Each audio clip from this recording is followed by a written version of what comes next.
होली के सीजन चलता धन हो, बड़ा मन करता खेले के रन हो।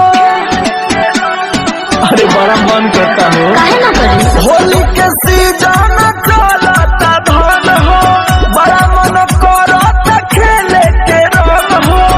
ऐसन मौका नहीं मिल पाई, ऐसन मौका नहीं मिल पाई। सुना होलिया में डोली कोनो दोसर लेके जाई,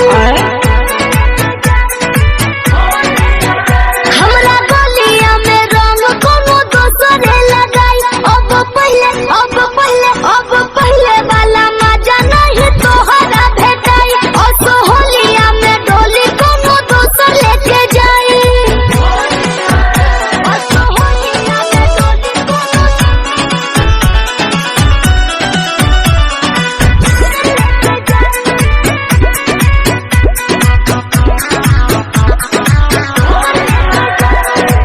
हमरा के टेंडर देलू दोसरा के ठीका, औसो के होली हमर पर गइल फीका।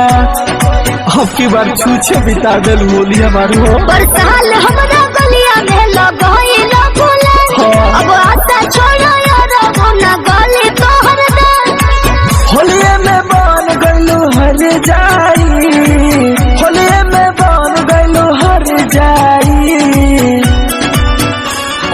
होलिया में डोली कोनो दोसर लेके जाई, अच्छा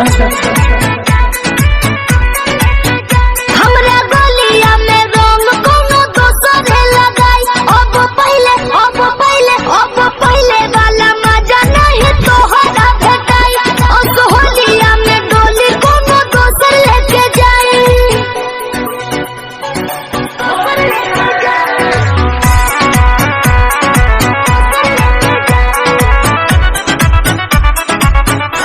Music by Gaurav Roshan.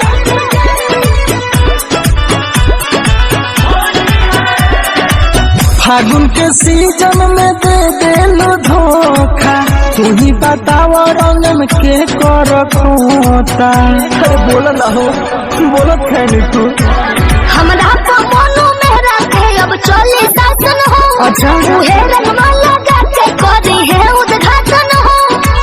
Kashyap Mukesh नहीं रंग पाई, राजू मुकेश नहीं रंग पाई।